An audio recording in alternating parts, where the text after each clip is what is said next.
those of you that don't know, my name is Becky. I'm currently 16 years old, and when I was 11 or 12 years old, I started having panic attacks, which is why this video is named Panic Attacks. I just kind of wanted to talk about it because I don't feel like many people know what panic attacks are, and I think that if they do think they know, they have kind of the wrong idea. So for someone that's lived through this for quite a long time, I think I have the experience to talk about it and kind of let more people know what it is and what it's all about. So basically what a panic attack is you're not really panicking over a specific thing. It doesn't have to be over anything at all. Obviously it can be triggered by something, but sometimes you could literally be sat there eating your dinner and then all of a sudden panic attack. And what a panic attack is basically like is, some people describe it like a heart attack, only it's not deadly. It can be literally over nothing, or sometimes it can be triggered by things. Take for example a stressful situation for me. I get really panicky in a classroom because I don't like the silence of all the other children listening to the teacher, because it's only one voice and I can't latch onto the voice and concentrate on that one thing because I'm constantly worried about all of the other people around me looking at me because I'm having this panic attack. I have a fear of having panic attacks, which brings on panic attacks. Unlucky, I know, believe me. Basically, if I sit in a classroom situation, I will have panic attacks most of the time. And when I have this panic attack, I get hot and sweaty, I start making noise because I feel like I need this noise. I need it because I need something to distract myself from this heart attack, this literally thumping, and you're so terrified and nobody around you knows what's going on. And if a kid looks across the room at me and I'm pulling my hair out and I'm breathing heavily, I'm hyperventilating, I'm sweating, I'm trembling, you just look absolutely insane. And I'm not afraid to say that because I know to other people that don't know what panic attacks are, you look crazy. They just look at you and think, what the hell is wrong? Because they can't see any danger. They can't detect what you can. So while I'm sitting there freaking out because of this panic attack, another kid will be nudging another kid and saying, look what that kid's doing, that's so weird. And it made it impossible for me to stay in school, and eventually I had to go to a special school. And even in this special school where there's only probably 5 students per class, I still can't manage it. This is why anxiety and panic attacks are so severe. They literally stop your life sometimes. I can't go to school, I can't go on a bus, I can't really be on my own outside, because if you have a panic attack when you're outside and you're a 16-year-old girl, and I'm going to admit I'm not the tallest, I'm really short. So if you saw me on the street hyperventilating and have to stop, it makes you really vulnerable, and some people just don't have a clue what's going on. And if there are some bad people out there, which obviously they are, and they find you like that, then you're completely defenseless because you're going through this and you can't defend yourself when you're like that because you're just not in the right state of mind. That's why I wanted to talk about the panic attacks, because I feel like they're so important and nobody knows what they are.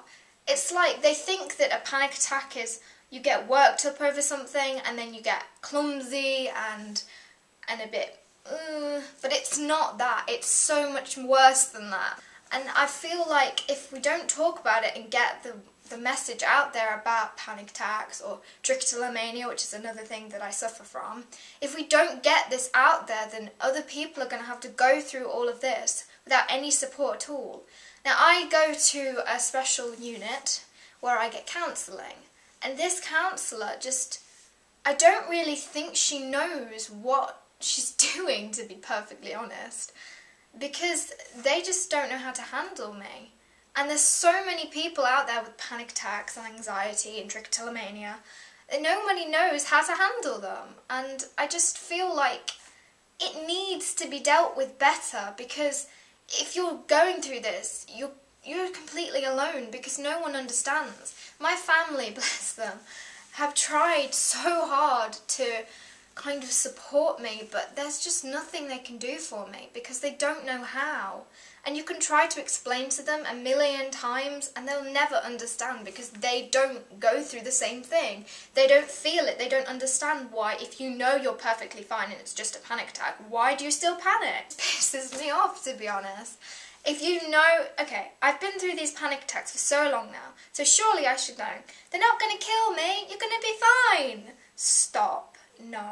When you go through a panic attack, you don't think like that. Your thoughts, your brain just goes, oh my god, I'm going to die. Oh my god, I'm going to die. It doesn't matter how many years you have these panic attacks, your brain is always going to think, oh my god, I'm going to die. Because every time the panic attack can be a tiny bit different and you think, it's different this time, I'm definitely going to die this time. And I felt like I'm going to die so many times. I am amazed that I made it to my 16th birthday, to be honest. Go me. Woo! I think people need more credit that have panic attacks because they're literally going through something that you couldn't possibly comprehend. It's severe, and people don't believe them. They don't believe there's anything wrong with them because if you see someone with a broken arm, you can give them sympathy and say, oh, you've broken your arm, I can see the physical sign of it, or if you're poorly in the hospital, you can see that. Someone with anxiety and mental health problems, you can't necessarily see that they're not well. So they don't get as much support as other people that you can see are unwell. And I don't think that's right. And that's why I made this video, because I think I need to get the word out about it more and spread it. I know that my channel isn't very popular. I don't have hardly any views and this probably won't make any difference, but if it does make a tiny, tiny bit of difference, maybe one person that's going through panic attacks feel like they have a more relatable person, and that's brilliant. Then talk to me. We can help each other.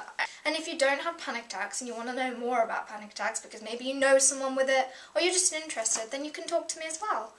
I just want to get the word out, and if you could spread this, that would be really, really helpful to me. So, yeah, basically that's my video.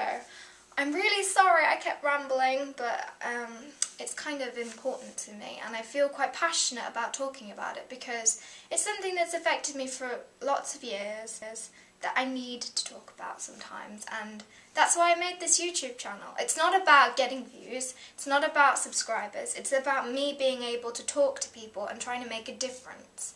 So if you subscribe to me, of course I'll appreciate it, and of course it'll make me feel happy because I can see people supporting me, but it's not the main goal for me. The main goal is just to find other people like me so I can help them and make a difference. So thank you very much for watching. I'll stop rambling now. And if you have any questions, like I said, feel free to message me and I'll get back to you. So thank you for watching. Bye.